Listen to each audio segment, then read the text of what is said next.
Bien, bonjour à tous, donc il est 9h30 passé, on va pouvoir commencer cette, présentation. Donc je vais commencer par me présenter, David Lebois. Donc je travaille donc au service santé, sécurité au travail, donc de la MSA Mayenne-Orne-Sarthe et je suis accompagné donc, de Guillaume Godefroy que vous allez voir, Voilà. voilà. Tout de suite, voilà Guillaume Godefroy, donc conseiller en prévention à la MSA et je serai le modérateur aujourd'hui.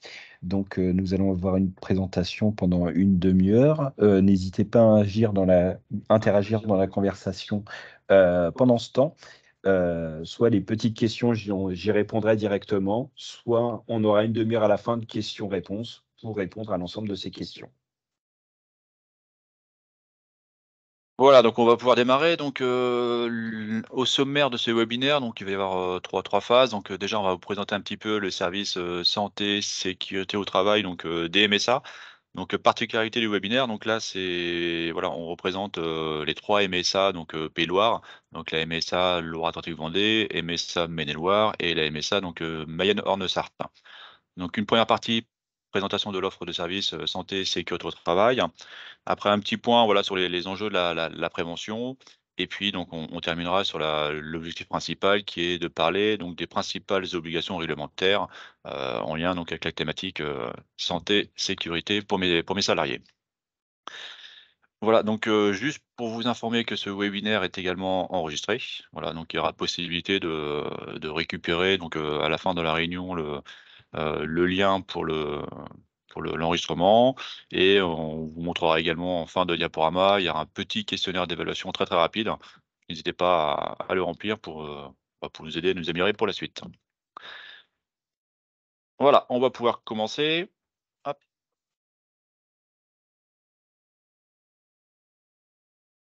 voilà, donc 1 partie, donc présentation donc du service santé sécurité au travail donc en MSA. Nous sommes bien donc sur le régime agricole. Donc la particularité de la MSA, c'est qu'on a en charge donc, la prévention des risques professionnels, voilà donc plus généralement donc les conditions de travail, de l'ensemble de nos adhérents, donc notamment tous les actifs agricoles, hein, donc aussi bien, salariés, exploitants, employeurs et puis jeunes en formation, hein. Et nous avons, également donc, la chance d'avoir une équipe pluridisciplinaire, donc service, santé, sécurité au travail, avec des conseillers en prévention des risques, des infirmiers santé au travail, des médecins, un secrétariat médical et depuis peu, donc dans certaines caisses de MSA, on commence aussi à avoir des nouveaux métiers, comme par exemple des psychologues, qui viennent, étoffer un petit peu l'équipe pluridisciplinaire.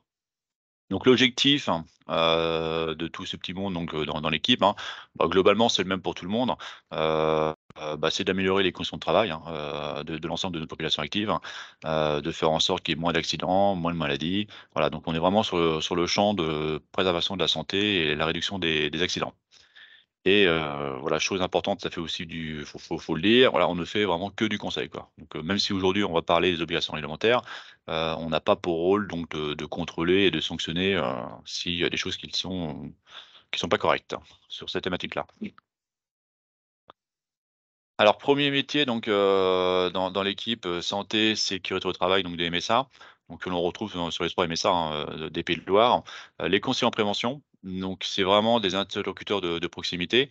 Donc j'ai dit, hein, l'objectif, du conseiller, c'est de faire de la prévention. Donc nous allons travailler pour, l'ensemble de notre population, donc l'ensemble des exploitants, des salariés, employeurs, les jeunes et également donc pour toutes les filières agricoles. Donc, filière classique, hein, polyculture, élevage, maraîchage, forestière, mais également, les entreprises, hein, qui relèvent de l'MSA, donc notamment toute la partie agroalimentaire et également un peu de tertiaire aussi. Donc l'objectif, prévenir les risques, hein, améliorer la sécurité et les conditions de travail, voilà pour l'ensemble de notre population. Concrètement, sur quelle thématique nous allons travailler? Les principaux risques professionnels, donc on le retrouve en agriculture, hein. Voilà, donc on va parler des troubles musculo-squelettiques, tout ce qui est nuisance sonore, le risque machine, risque animal, voilà les équipements de sécurité. Concrètement, qu'est-ce que l'on peut faire pour arriver à cet objectif de faire la prévention? Nous avons tout un volet, voilà, information, sensibilisation, formation sur ces différents risques, professionnels. On fait également tout ce qui est études de poste, environnement de travail. On fait, également donc tout ce qui est accompagnement de projet. Donc ça peut aller vraiment, de la conception d'un bâtiment, d'une nouvelle ligne de production à une simple étude de poste, hein. Nous avons également un petit volet aide financière, donc là, je vais pas trop m'attarder dessus parce que voilà, suivant les caisses, il peut y avoir des différences en termes de priorité, donc d'action sur cette thématique-là. Mais voilà, c'est quand même quelque chose qui existe. Et puis globalement, voilà, donc accompagner les entreprises pour les conseiller, trouver des solutions collectives et individuelles, pour que ça se passe le mieux possible. Donc on est vraiment, les conseillers en prévention en lien direct avec les professionnels sur le terrain, c'est un métier de terrain. Donc n'hésitez pas à faire appel aux conseillers, voilà, si, sur ces problématiques, de santé, sécurité au travail. Dans l'équipe, donc nous avons également, une partie médicale avec, médecin du travail et infirmiers au travail. Donc les médecins du travail, bah, leur première, on va dire, mission, c'est bien sûr, de déterminer l'aptitude médicale, hein. Donc au travers des différentes visites, qu'elles soient périodiques, visites de reprise, visites d'embauche et puis autres. Voilà, donc le médecin est là pour dire si, bah, le salarié notamment, bah, est apte à son poste de travail et s'il l'est pas ou s'il l'est, éventuellement avec des restrictions médicales.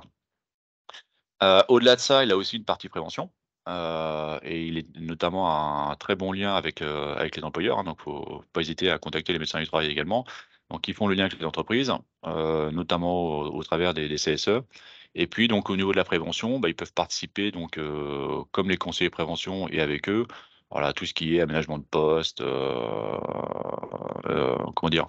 Protéger contre l'ensemble des nuisances, voilà, donc faire des actions de prévention, de la sensibilisation, de la formation sur différentes thématiques, notamment l'éducation sanitaire, donc tout ce qui va être TMS, les addictions, risques chimiques. Un autre volet aussi de leur métier qui est important, c'est la prévention de la désinsertion, professionnelle. Voilà, notamment avec tout ce qui est maintien dans l'emploi, donc des personnes, qui peuvent avoir notamment un handicap. En collaboration étroite avec les médecins du travail, on va retrouver également donc dans l'équipe les infirmiers en santé au travail. Donc les infirmiers, voilà, donc dans les équipes, c'est un métier nouveau, hein, ça fait quelques années qu'ils sont arrivés, mais leur rôle est important, donc ils sont vraiment en appui donc des médecins et de plus en plus, c'est vrai, sont amenés également à faire des visites, bah, médicales, hein, pour compenser un petit peu malheureusement la démographie, des médecins qui est en baisse. Donc le médecin va faire également donc des visites, médicales, alors je vais pas rentrer dans le détail des visites, hein, parce que là vous verrez, ça peut être assez compliqué en fonction des cas particuliers. Voilà, mais il y a différents types de visites, hein. Il y a une alternance qui peut se faire entre médecins, infirmiers, entre les profils des salariés. Mais voilà, donc l'infirmier est là également pour faire les visites et comme le médecin et comme le conseiller en prévention, bah, il fait également de la prévention. Voilà, donc il peut être amené à faire des études de poste, dans vos entreprises. Il peut être amené à faire de la formation, voilà, il contribue, d'une manière générale à toutes les actions collectives, et individuelles, donc de prévention. Et également, voilà, j'ai oublié une petite ligne importante, il c'est l'infirmier au travail, donc qui va pouvoir faire également les fiches d'entreprise. Donc à ce titre-là, l'infirmier peut venir dans votre entreprise pour rédiger la fiche. Voilà, donc j'étais assez rapide sur la présentation des 3 métiers. Comme je vous l'ai dit, donc là, moi, enfin, nous représentons avec mon collègue, les 3 caisses de MSA. Voilà, donc les objectifs globaux sont les mêmes, hein. On est tous là pour faire de la prévention, faire en sorte que les conditions de travail soient un peu meilleures. Après, dans le détail des actions, voilà, il peut y avoir quelques disparités entre les caisses, hein. Donc n'hésitez pas à contacter, directement votre caisse locale, de MSA. Donc là, sur notre périmètre, donc nous avons, comme je l'ai dit, la caisse de MSA, Maine-et-Loire, Mayenne-Lansarthe et Loire-Atlantique-Vendée. Les 3 caisses ont un site internet, hein, sur lequel, quand vous allez dans l'onglet exploitant ou employeur, vous avez une rubrique, directement santé, sécurité au travail. Et là, vous allez retrouver, bah, déjà les coordonnées des différents services, hein, ce qui peut être intéressant. Et puis vous retrouvez un petit peu en détail, bah, ce que peut vous proposer votre service SST, local. Et vous avez généralement aussi, vous avez des formulaires de contact aussi, donc n'hésitez pas à passer par là si vous voulez, avoir des infos ou des demandes de renseignements. Autre manière d'avoir de l'information donc sur la santé, sécurité au travail, donc cette fois-ci vous avez à l'écran donc le site, ssa.msa.fr. Donc c'est un site, national, hein, donc voilà, donc organisé et géré par la caisse centrale de MSA. L'intérêt de ce site, c'est qu'il va pouvoir recenser, enfin on va retrouver, l'ensemble des publications, outils pédagogiques, vous allez avoir également des vidéos, des documents PDF, sur toutes ces thématiques, santé, sécurité. Donc il y a un classement par filière, donc vous allez retrouver la filière, paysage, polyculture, hippique, voilà. Un classement également par les risques, hein. Donc vous pouvez retrouver des documents sur les troubles musculo-squelettiques, le risque chimique, le risque machine. Et tous ces documents-là sont pour les documents PDF, donc sont téléchargeables, donc n'hésitez pas à les récupérer et ça peut vous permettre après de les faire suivre notamment à vos salariés, si vous voulez faire une sensibilisation, une formation sur une thématique en particulier. Voilà, donc vous avez également, voilà un petit onglet à côté actualité, donc avec les différentes choses qui peuvent se passer au niveau national, sur la thématique SST. N'hésitez pas à aller sur ce site. Voilà, j'en ai fini pour la partie, on va dire, présentation donc de la santé, sécurité au travail. Donc là, maintenant, on va parler un petit peu, de la thématique, pour lesquelles vous êtes présents. Donc, on va déjà parler un petit peu des risques professionnels. Donc un petit rappel au niveau des définitions, c'est important pour, comprendre la suite. Donc quand on parle de risque professionnel, la prévention, en fait, on va parler de 2 thématiques, hein. Donc la première, l'accident de travail. Je pense que, voilà, tout le monde voit à peu près ce qu'est un accident de travail, hein. Pas de souci, particulier pour la définition. Mais on parlera également des maladies professionnelles. Ça, c'est quelque chose qui est déjà un peu moins connu et voilà, donc c'est important d'avoir les infos sur cette thématique. Donc première définition, très rapide, l'accident de travail. Alors ça peut paraître, simple, hein, comme définition. L'accident de travail c'est un accident qui est survenu, par le fait ou à l'occasion du travail. Donc ça paraît évident, mais faut quand même le rappeler, il faut quand même qu'il y ait un lien avec le travail. Et voilà, donc pour qu'un accident soit reconnu un accident de travail, voilà, petit rappel administratif, il faut faire une déclaration à la MSA. Donc c'est bien à l'employeur de faire la déclaration, heu, voilà, il y a un délai, hein, 48 heures. Bon, 48 heures, c'est le délai administratif, hein, bien sûr, voilà, des fois, il peut y avoir un peu de retard selon les circonstances, mais bon, faut justifier, mais sinon c'est 48 heures. La déclaration, il faut la faire, là, à l'écran, vous avez les modèles papier. Bon, maintenant, on est quand même passé en dématérialisé, donc sur le compte employeur, vous pouvez également faire vos déclarations, en ligne, très rapidement. Et cette déclaration, donc elle est importante parce que, elle permet derrière une prise en charge, au titre de l'action de travail. Un petit rappel important, une déclaration d'action de travail ne veut pas dire arrêt de travail. Des fois, on a un petit peu heu, voilà, les gens ne enfin les employeurs ne veulent pas trop faire de déclaration parce qu'ils ont peur derrière que ça pose problème. Non, non, une déclaration, c'est vraiment, pour qu'il y ait une prise en charge administrative. Votre salarié, je prends l'exemple, il se blesse, au cours du travail, avec un cutter. Ouais, vous désinfectez, si, il est en capacité de reprendre le travail, dans la foulée, il reprend, il y a aucun souci. Par contre, faites une déclaration avec son travail, hein. Voilà, si jamais malheureusement, la plaie s'infecte dans les jours qui suivent, au moins voilà, on aura une prise en charge, au titre de l'accident de travail. Spécificité, ouais, pour les jeunes de formation, notamment donc les stagiaires. Voilà, donc il faut prévenir, l'établissement scolaire, hein, donc c'est lui qui fera la déclaration d'accident de travail à la place donc de l'entreprise. Pour les stagiaires uniquement, hein. Pour les apprentis ont un statut de salarié, donc c'est bien le maître d'apprentissage, là, pour le coup, qui fera la déclaration. Une autre définition, importante et un peu méconnue aussi, c'est l'accident de trajet. L'accident de trajet, donc c'est l'accident qui va survenir entre le lieu de travail et la résidence principale. Voilà, bon, bien sûr, il y a la notion de trajet, direct et habituel. Voilà, donc votre salarié, il a un accident en scooter en partant de chez lui pour venir sur l'exploitation ou sur l'entreprise. Cet accident, peut être pris au titre d'un accident de travail. En fait, c'est un accident de trajet et l'accident de trajet est un accident de travail. Donc il faut, comme on a vu précédemment, il faut faire une déclaration. Quel que soit donc le moyen de transport, hein. Donc là, j'ai pris l'exemple du scooter, mais ça peut être également, à pied, à cheval, en voiture, voilà, c'est quel que soit le moyen de transport, c'est un accident de trajet. Alors bien sûr, voilà, donc trajet direct et habituel. Bon, pareil, là encore, il y a des critères, hein, je ne vais pas rentrer dans le détail. S'il y a litige entre l'employeur et les salariés, de toute façon, il y a un contrôle derrière pour, voilà, une petite enquête pour vérifier un petit peu les dires de chacun et puis après, c'est le contrôleur qui statuera. Mais voilà, globalement, voilà, c'est comme ça que ça se passe, donc il faut penser à faire une déclaration. Et la dernière définition, la maladie professionnelle. Donc là, c'est une conséquence, plus ou moins prolongée à un risque, voilà, qui existe lors de l'exercice donc habituel de la profession. Donc chose importante, on a vu précédemment l'accident de travail, donc c'est bien l'employeur, qui va faire une, déclaration d'accident de travail. En ce qui concerne la maladie professionnelle, ça passe pas par l'employeur, c'est la victime.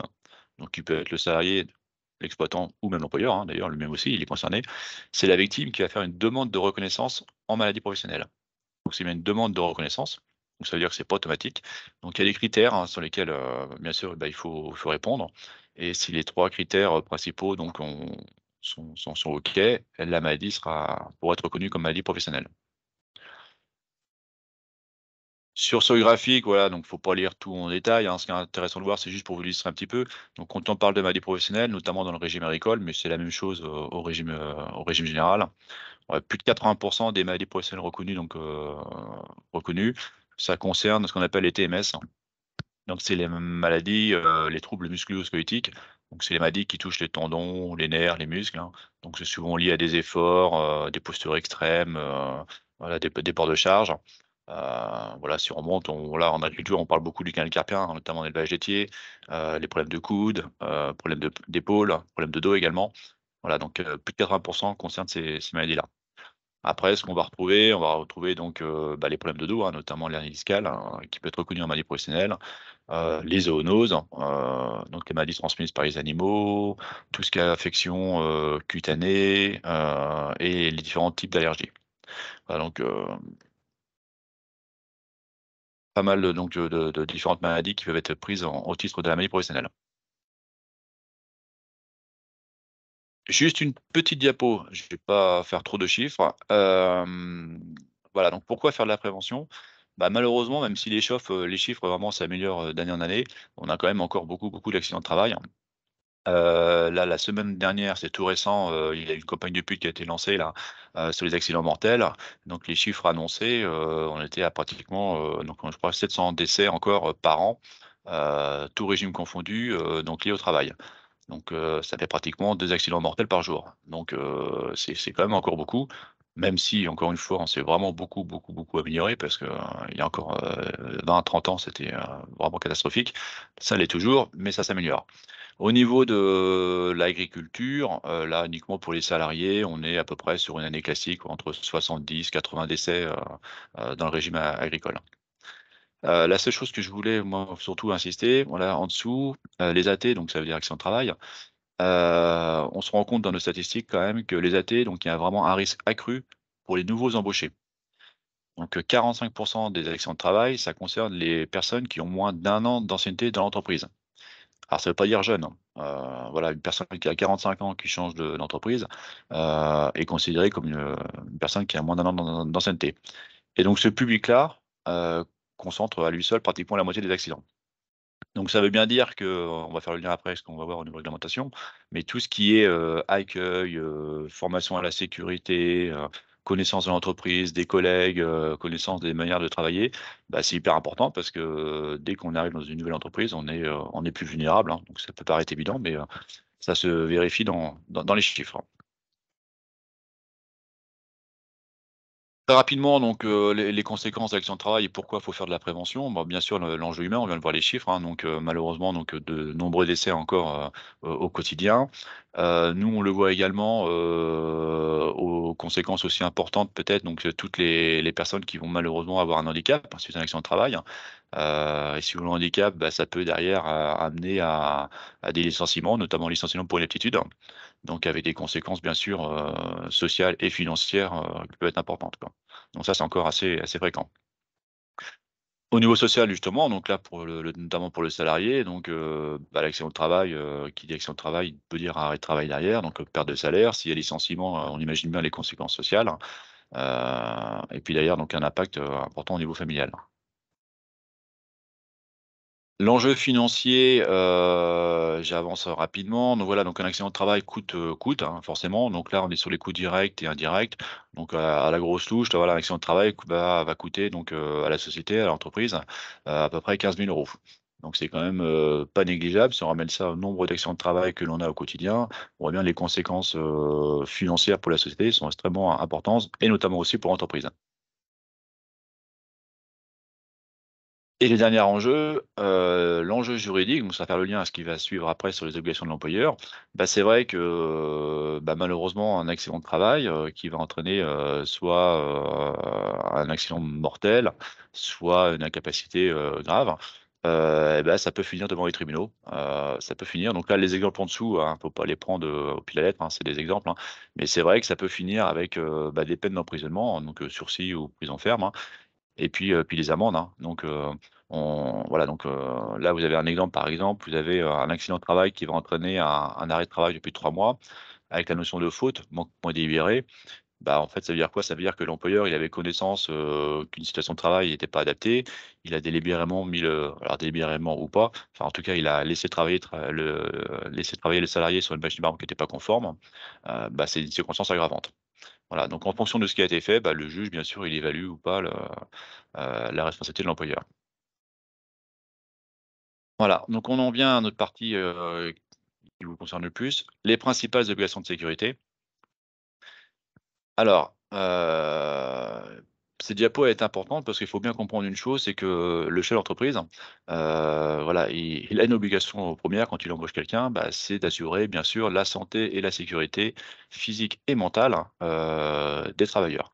Là, il y a vraiment une obligation, quasiment de résultat, hein, le salarié, il vient dans l'entreprise, bah, il doit repartir, j'ai envie de dire, indemne le soir. Ça peut paraître, évident, mais voilà, il faut que ça se concrétise, également dans les faits. Donc pour arriver à cette, préservation de l'intégrité physique et mentale, et ben il doit mettre en place des actions de prévention. Voilà, alors ça peut être, différents titres, on le verra après, hein, donc de l'information, de la formation, travailler sur l'organisation, sur les moyens, sur les équipements de protection. Mais voilà, c'est vraiment, l'objectif, important. Il faut que, voilà, il préserve la santé et la sécurité des salariés. Le salarié, lui aussi, a des obligations. Heu, donc bien sûr, il doit prendre sa santé, mais il doit aussi veiller à la sécurité et celle des autres personnes avec qui il travaille. Ce qui veut dire que lui aussi, donc bah, il peut avoir des règles et des consignes à respecter. Et notamment, un salarié qui ne respecte pas ces consignes, lui aussi peut être sanctionné et voir sa responsabilité engagée.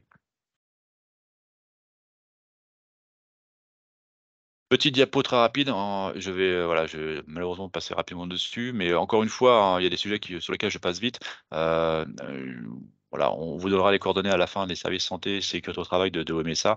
N'hésitez pas à les contacter, vraiment, c'est des questions très particulières sur une thématique parce qu'on peut malheureusement pas tout voir, ce matin. Donc sur le suivi de santé du salarié, bah, ça fait partie des obligations réglementaires, hein. Donc voilà, les salariés doivent avoir des visites, avec un infirmier ou médecin du travail de manière régulière. Heu voilà, donc ça fait partie des choses obligatoires. Donc le salarié est convoqué, c'est une obligation que le salarié se présente à la visite. Alors bien sûr, il peut y avoir des problèmes de date, des fois ça colle pas. Dans ce cas-là, bien sûr, il faut pas hésiter à appeler le service santé, au travail de votre MSA, un nouveau rendez-vous sera convenu. Mais c'est à vous, en tant qu'employeur, bah, de faire la démarche de rappeler pour retrouver un rendez-vous, quoi. Hop. 1 obligation importante en tant qu'employeur, ça paraît évident, bah, c'est une formation générale à la sécurité. C'est vrai que quand vous embauchez quelqu'un, normalement, bah, il faut prévoir le premier jour, un petit temps, d'accueil où on va parler sécurité. Alors dans certaines entreprises, c'est très bien fait, hein, ça peut être, demi-journée, une journée, hein, où on va présenter, les postes de travail, les collègues, les différentes consignes, voilà. C'est pas forcément quelque chose qui doit être, formalisé, hein. C'est sûr que dans une boîte de 200 personnes, ça va être formalisé. Un exploitant agricole qui va embaucher, quelqu'un pour quelques jours, il va pas passer une demi-journée à faire de la prévention. Mais voilà, c'est quand même un temps d'accueil qui doit être fait et on doit parler à un moment donné sécurité. Par contre, ça c'est important, il existe quand même des formations spécifiques à la sécurité qui, elles, sont obligatoires. Donc en fonction des machines, et des équipements utilisés, bah, il peut y avoir des formations obligatoires. Là, à l'écran, vous avez, par exemple, un chariot télescopique, on voit un bidon de produits chimiques. Ça, c'est des choses pour lesquelles, les salariés peuvent travailler avec ces équipements ou ces produits. Mais voilà, le préalable, c'est quand même d'avoir été informé et ou formé donc, à ça. Et là, pour le coup, c'est des fois des formations qui sont formalisées, hein, donc avec un petit diplôme à la fin, quoi. Justement, je fais une petite parenthèse importante sur, un engin qui est très utilisé dans l'agriculture. les chariots télescopiques, donc qui est considéré comme un appareil de levage et manutention. Donc lui, je fais une petite parenthèse parce que, bah, voilà, c'est typiquement l'exemple, pour cette machine-là, il y a des règles un peu, alors j'allais dire contraignantes, c'est pas le terme, mais il y a des règles à respecter. Déjà, il faut être, majeur, donc sauf, dérogation. Il faut que l'engin agricole, enfin le télescopique, soit vérifié, périodiquement, donc pour un télescopique, c'est tous les 6 mois. Et puis surtout, chose importante, il faut que l'employeur délivre une autorisation de conduite. Donc, cette autorisation de conduite, bah, elle peut se faire que si, le salarié a les compétences théoriques et pratiques, pour utiliser le chariot télescopique et si en plus, important également, s'il a, une aptitude médicale, validée. Voilà, donc ça, c'est un petit exemple parmi d'autres sur des machines, voilà, très spécifiques où, bah, c'est un peu plus complexe, enfin pas complexe, mais voilà, il faut aller un peu plus loin une simple machine mobile. Voilà, les vérifications générales périodiques, c'est pareil, ça fait partie donc des obligations de l'employeur. Bon, voilà, vous avez des exemples. Alors, là, c'est des règles qui concernent l'ensemble des entreprises, de France, hein, donc c'est pas que le régime agricole, hein.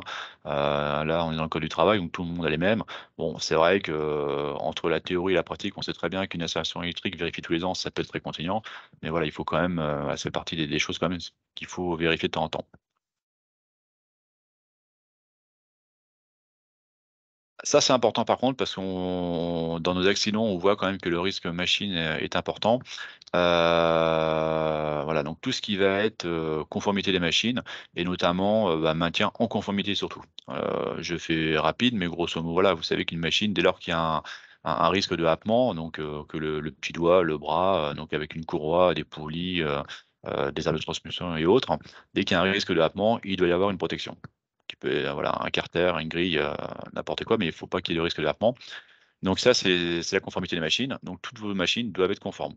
Si vous avez une machine qui est non conforme, bah, le minimum, le temps qu'elle soit réparée, bah, c'est d'interdire l'accès aux salariés. Parce que là, typiquement, d'un point de vue purement réglementaire, en cas d'accident, là, c'est une faute grave, quoi, hein. Là, l'employeur, il a pas répondu à ses principales obligations. Là, très rapidement, vous avez un exemple en bas à droite de l'écran, vous avez un alpatisseur. Bon, vu comme ça, il a pas l'air méchant, cette machine. Bon, on a quand même une courroie qui est bien visible. Ça, c'est une machine qui est pas conforme. Vous allez me dire: «C'est pas dangereux». Ça peut quand même l'être, hein, une écharpe qui se prend dedans, il y a pas de bouton d'arrêt d'urgence, l'écharpe elle est happée, ça tourne, ça tourne, ça tourne. Bon, on peut finir avec un étouffement, voilà. Donc c'est un exemple, peut paraître simple, mais qui est important de voir. Donc là, c'est pareil, les machines mobiles, enfin tout ce qui est conformité, on va pas pouvoir s'étendre ce matin, mais je vous invite à contacter vos conseillers en prévention pour avoir plus d'informations sur ces machines-là. Les secours, donc fait partie aussi des obligations de l'employeur. Donc, alors l'obligation d'avoir des sauveteurs secours du travail, ça dépend des filières, ça dépend des risques. Par contre, ce qui est obligatoire, c'est, bah, de au moins réfléchir à l'organisation des secours. Voilà, il y a un accident qui arrive chez vous, bah, c'est déjà la panique. Donc, avoir anticipé, concrètement qu'est-ce qu'il faut faire, qu'est-ce qu'on fait, qui on appelle, où est la trousse de secours, qui est capable de faire les premiers soins. Ça, c'est important de l'anticiper et de l'organiser. Autre volet extrêmement important, c'est les protections, les équipements de protection individuelle.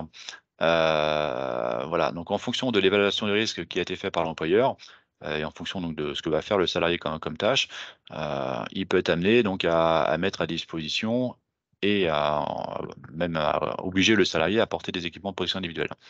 Alors bien sûr, l'idéal, c'est avant d'en arriver là, c'est d'essayer d'avoir, réduit ou supprimé le risque, mais il y a des fois on n'a pas le choix, donc il faut une protection individuelle. Donc c'est bien l'employeur qui fournit les protections. L'employeur doit également veiller à ce que le salarié les porte, et bien sûr, il faut que, bah, l'ensemble des protections, soient adaptées au travail et puis à la morphologie des salariés, quoi.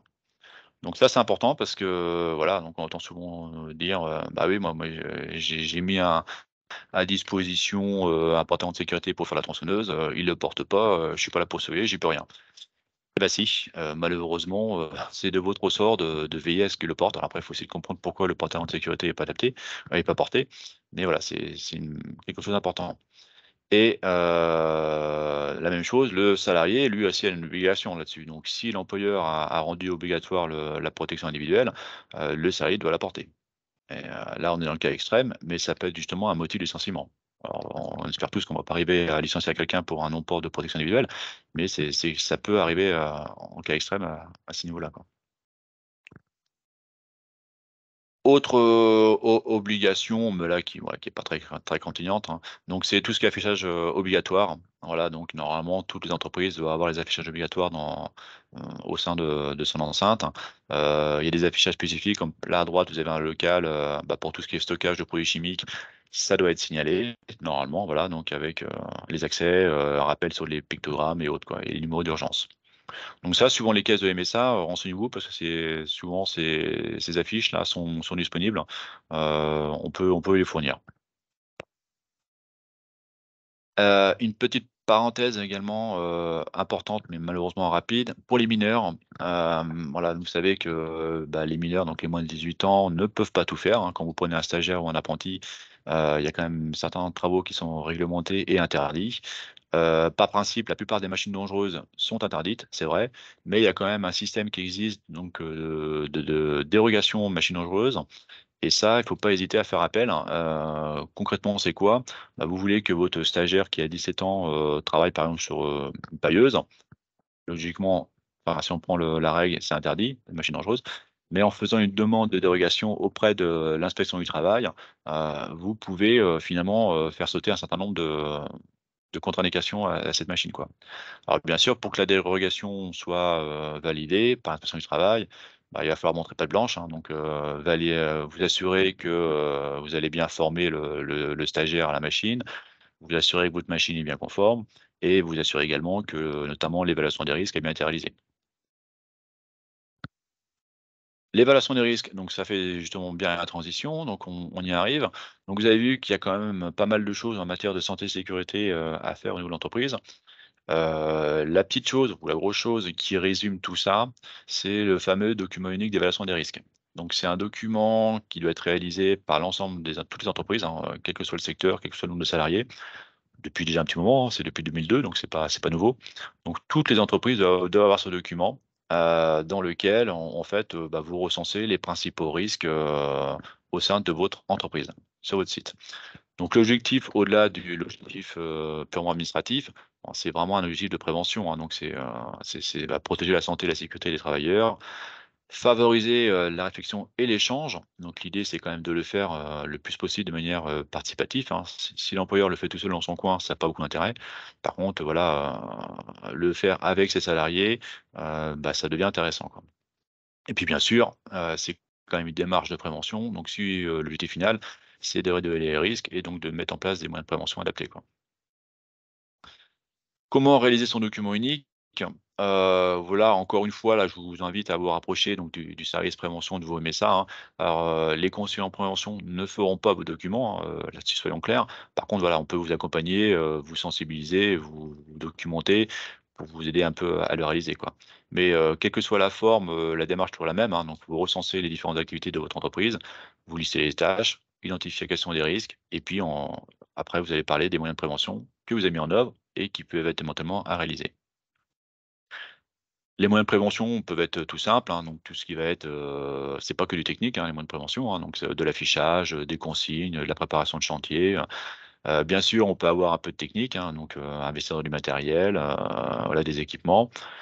Les équipements de protection individuelle, normalement, ça vient, comme je disais tout à l'heure, plutôt en dernier ressort. C'est pas la solution à laquelle il faut penser, tout de suite. Et puis, bien sûr, tout ce qui est prévention au niveau de l'humain, donc avec, la formation. À l'écran, voilà, juste pour résumer, voilà, un exemple de tableau, hein, alors sur la forme, il n'y a pas de forme, définie par les pouvoirs publics, hein, sur l'évaluation des risques, hein. Donc, vous pouvez faire vos documents, sur un tableur Excel, sur une feuille Word, enfin, vous faites, un peu comme vous voulez, hein, il y a pas là-dessus, il y a pas de souci. Mais grosso modo, voilà, donc on doit retrouver les tâches, les différents risques et puis bien sûr les moyens de prévention. Donc plus ce document, sera bien réalisé, plus ce sera intéressant pour vous en termes de prévention et même, j'ai envie de dire, même au niveau juridique. Là, on a vu les conséquences juridiques d'un accident de travail. C'est vrai qu'un document, de ce type qui est bien réalisé, dans lequel on voit tout ce que vous avez mis en œuvre en termes de prévention, ce sera quelque chose qui pourra, peut-être, amoindrir justement en cas de problème, les conséquences juridiques, quoi. Voilà, donc je suis désolé, c'est vrai que ça va très, très vite, le format est peut-être un peu court. Donc sujet très dense. Donc je vous invite, voilà, à l'écran, vous avez, les numéros de téléphone donc des 3 MSA, parce que donc on est bien sur 3 MSA Pays de la Loire là. Donc c'est les numéros de téléphone des secrétariats santé, sécurité au travail. Donc n'hésitez pas à les contacter, hein, donc que ce soit pour avoir accès, donc voilà, si vous voulez qu'un conseiller en prévention vienne sur votre entreprise ou si vous voulez de l'info sur les visites médicales, hein, avec les infirmiers et les médecins, voilà, n'hésitez pas à appeler ces numéros-là, que vous retrouvez donc sur les sites de toute façon des médecins concernés. Je termine là-dessus. Je vous laisse, quelques secondes, à l'écran, vous avez un flashcode, voilà, ça vous renvoie vers un petit questionnaire forme, très, très court, hein. Il y a 3-4 questions, je crois, voilà, par rapport, à l'évaluation de ce webinaire qui est une première pour nous. Donc, voilà, s'il y a des sujets qui n'ont pas été abordés, c'est des choses que vous voulez, mettre en œuvre. Alors soit vous le dites dans le fil des discussions. Alors moi, j'ai pas accès aux questions, hein, mais, mon collègue, Guillaume là on va prendre les questions, ensuite. Mais voilà, n'hésitez pas à flasher. Là, je vous laisse le temps si c'est bon. Et puis, je termine. Diapo suivante. Voilà, donc ce lien, normalement, il doit être mis dans le fil des discussions. Ça vous permet d'avoir le replay. Donc il sera disponible, un peu plus tard. Là, on vous avertira quand le replay du webinaire sera accessible. Donc vous pourrez récupérer donc, le diaporama. Enfin, la vidéo plutôt. Voilà. Donc moi j'en ai fini. Je vais laisser la parole à mon collègue Guillaume Godefroy, donc pour la partie, questions-réponses. Puis encore une fois, si on pourra pas répondre à toutes vos questions, j'imagine, dans la foulée là, donc voilà, n'hésitez pas à nous contacter après, quoi. Merci, au revoir et je vous passe la main à mon collègue. Ouais, merci David. Donc oui, voilà, n'hésitez pas à interagir, hein. On a que 2 questions, donc ce sera bref, si c'est comme ça. La première donc, qui a été posée par madame Lescob: «Suite à une déclaration AT, une consultation chez le médecin est-elle obligatoire?» Alors en fait, c'est au moment de la déclaration.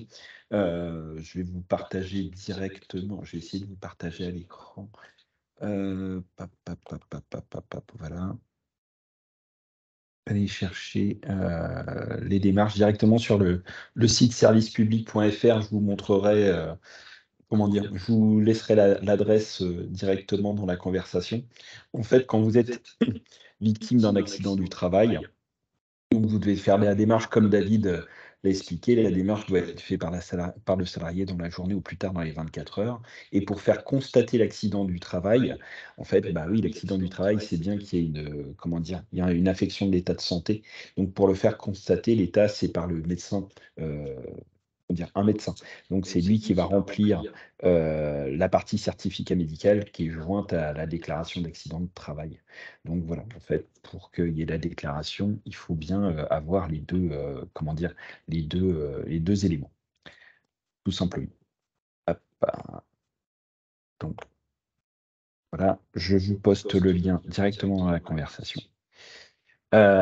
Et donc la deuxième question, c'était, aura-t-on le PDF de la présentation? Donc là, je vais parler sous contrôle de David, mais si je ne me trompe pas, ce qui est prévu donc c'est comment dire? L'enregistrement vidéo, là, qui est en cours, que j'arrêterai à la fin de notre intervention, et une transcription. Donc ça, l'ensemble, je vous ai mis le lien tout à l'heure, l'adresse Net Entreprise va vous permettre d'avoir accès à l'ensemble des replays et des questions du webinaire. Après, il n'y a pas prévu de PDF particulier vis-à-vis des présentations? Je crois pas. Il me semble que le PDF, sera consultable également sur le site, sur le lien qu'on vous a mis là. Bon, Ouais, alors le un peu plus PDF tard, sera ouais. consultable, voilà. Vous allez avoir un mail de retour qui vous informera de tout ça normalement, ouais. Oui. 3e question du coup qui vient d'arriver. J'ai envoyé une déclaration de dérogation pour un mineur. Je n'ai pas eu de retour de l'inspection du travail. Est-ce normal? Et ben, en fait, madame Placé, dans le cas où, c'est prévu par la loi, comment dire? L'inspection du travail n'est pas obligée d'accepter, explicitement, faire un retour explicite, vis-à-vis des déclarations de dérogation, et donc le silence vaut acceptation. C'est ça. Donc en fait, vous avez un délai de 2 mois, et sous 2 mois, si vous avez aucun retour, ça vaut acceptation. N'hésitez pas à poser vos questions, encore, hein, on a du temps, on a jusqu'à 30. Heu Je vais en profiter pour, s'il y a deux, trois questions, n'hésitez pas dans la conversation euh, pour, comment dire, apporter quelques éléments supplémentaires. Euh, donc au niveau de notre service, on est une entreprise privée, mais qui avons une action de service public, donc il n'y a pas de coût. C'est important de le dire parce qu'en fait, on n'a pas de coût associé si vous nous appelez. Donc, comme le disait David, on est conseiller, on n'est pas contrôleur et on se déplace directement sur place au besoin. Donc ce qui veut dire que, par exemple, comment dire? Assez régulièrement, on est appelé par les entreprises pour aller sur les côtés, obligatoires et comment rendre les choses, accessibles et intelligentes tant qu'à faire et donc les affichages obligatoires que vous avez vus, on peut vous les donner gratuitement. Des documents pour faciliter l'accueil des nouveaux, on vous en donne gratuitement. Des trames pour vous aider à rédiger votre document unique et faire votre évaluation des risques, on vous les donne gratuitement. On peut même vous aider à l'amorcer. L'idée pour nous, c'est de faire de la prévention et forcément, comment dire? Être, dans les clous vis-à-vis de la réglementation, c'est intéressant pour nous, même si on n'est pas contrôleur.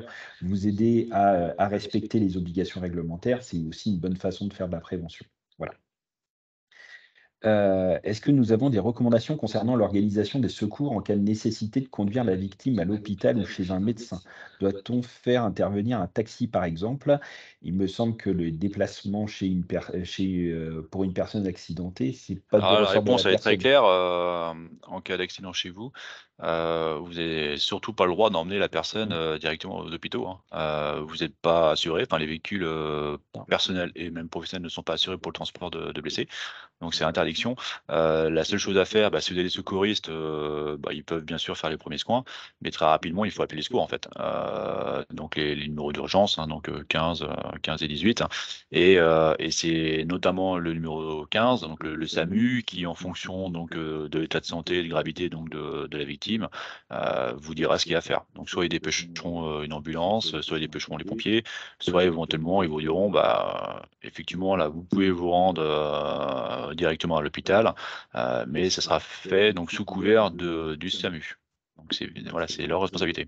Mais vous, en aucun cas, vous pouvez emmener une victime directement à l'hôpital, quoi. En plus, vous allez pas gagner du temps, hein, parce que, maintenant si vous allez aux urgences comme ça en direct, vous voyez comment les urgences sont encombrées. Voilà donc, il vaut mieux passer par le numéro. Heu, voilà, vous dérangerez pas le 15, hein, quand vous les appelez, hein, c'est leur job. Ils vous diront ce qu'il faut faire et puis, vous serez rassurés et tout le monde y gagnera du temps. Alors, on vous lit, hein, sauf que le 15 nous demande de conduire la victime nous-mêmes déjà vécue. Oui, on a eu des Ah oui, oui, témoignages, alors similaires.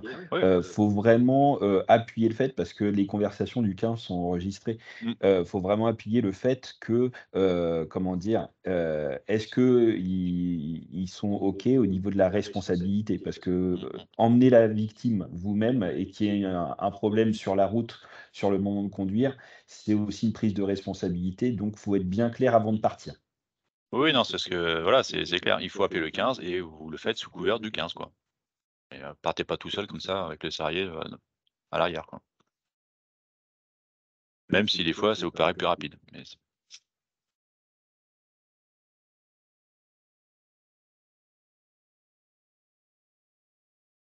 Pour l'instant, on n'a pas d'autres questions. bien et bah, à ce moment-là, nous allons pouvoir conclure le webinaire et mettre fin donc à l'enregistrement, Je bah reposte le lien vers les vidéos et cetera et ça vous sera envoyé, à la toute fin. Là, je vais arrêter l'enregistrement, la transcription, donc on va essayer de faire en sorte que ça soit accessible au plus vite. voilà. Bien et bah, merci pour votre écoute et bonne continuation et puis, peut-être à bientôt, sur le terrain. Merci, au revoir. Merci à vous, au revoir.